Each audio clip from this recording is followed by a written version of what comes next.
So fellas, this idea that you have to cut down whole entire rainforests to have, 1/3 of your book in the back almost references sort of thing.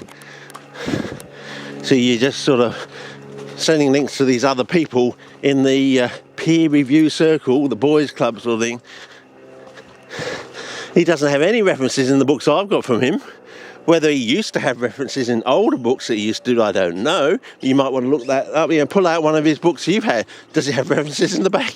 So all this thing about you must have references, blah, blah, blah, it's bullshit. Again, it's like the peer review thing. It's bullshit. I said, if I put a reference in something, it has to be relevant, And if I want to use my standard is it has to be relevant enough that I actually put it in the body of the work or on the page, not at the back. It's got to be important enough, critical enough, salient enough for me to put it either in the body of the work on the page, blah, blah, blah, paragraph, reference here. I prefer to put a photograph that tells 1,000 words. The usual thing, if you haven't got a photograph, it didn't happen. Well, that's, again, another one of these statements. So we don't have a photograph of Jesus Christ, so he didn't exist. I mean, that's bullshit too, isn't it?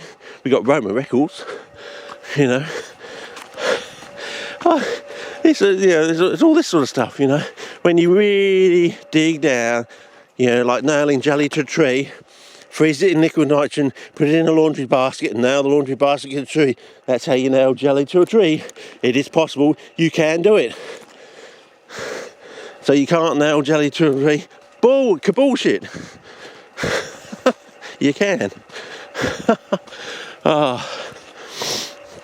Anyway. Well, that's nice. That's not one plant, that's two plants. That's your drumstick plant.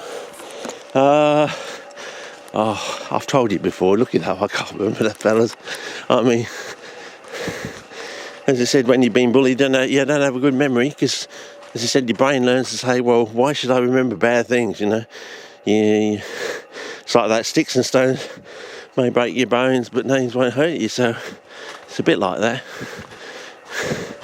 It's a bane of my life, but in other ways, if I've got to pull the lever on some of these people over in the United States, I may be a bit shaky at the end of the day, but the very next day I'll be, ready to do it again. I'll just think to myself, have I heard my grandfather's voice? No, right, let's get on with it.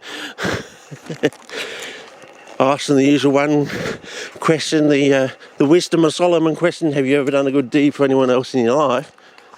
When was this good deed? I hope it wasn't too long ago.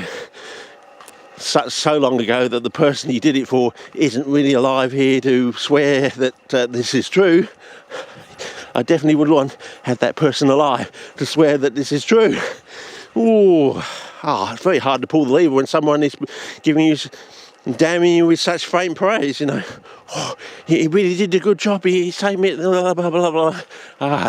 Yes.